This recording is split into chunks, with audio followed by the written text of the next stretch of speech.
bandani.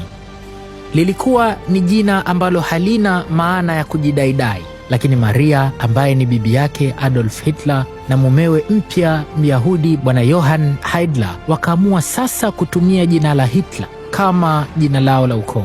Na hapo sasa Maria akajikuta anampa mwanawe Alois jina la Alois Hitler.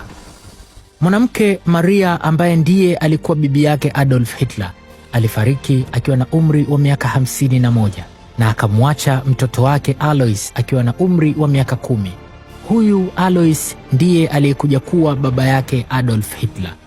Alois akaenda kuishi mashambani na familia ya baba yake wa kufikia, na alipokuja kuwa mtu mzima akapata kazi katika wizara ya fedha huko Austria, na familia yake ikawa na maisha ya kati. Pesa ya kubadilisha mboga ikawa haimsumbui. Alois Hitler alioa mara 2, lakini ndoa zake hazikudumu, na ndoa yake ya 3 akamwoa mwanadada mrembo aliyekuwa akiitwa Clara Pulzo, na wakafanikiwa kupata watoto 2, lakini wote kwa bahati mbaya walifariki wakiwa vichanga bado. Mwishowe Mungu akawabariki mtoto mmoja ambaye aliweza kuishi. April 20 mwaka 1889 walipata mtoto ambaye wakampa jina la Adolfus Hitler, ambaye baadaye ndiye dunia ikamtambua kwa jina la Adolf Hitler.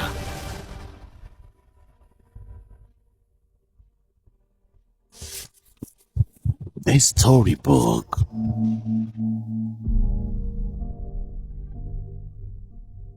Utotoni Adolf Hitler alikuwa ni mtoto mtundu na mtukutu.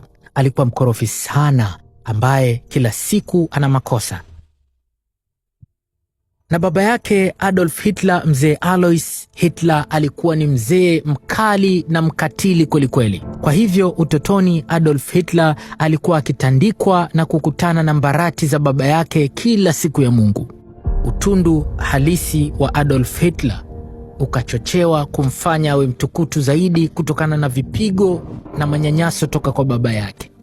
Lakini mama yake Adolf Hitler alikuwa ni mwanamke mpole sana na mkarimu. Yeye alimdekeza mwanawe, alimpenda sana, na mara nyingi alimtetea mwanawe toka kwenye vipigo vya baba yake, na haikujalisha hata kama mwanawe alifanya kosa baya kiasi gani, alimtetea na kumlinda. Huu udekezaji nao haukumsaidia Adolf Hitler, nao ukazidi kumfanya awe mtoto nunda. Adolf Hitler aliwahi kukaririwa akisema kuwa hakuwahi kumpenda baba yake. Hisia pekee aliyokuwa nayo juu ya baba yake ni uoga, na akakiri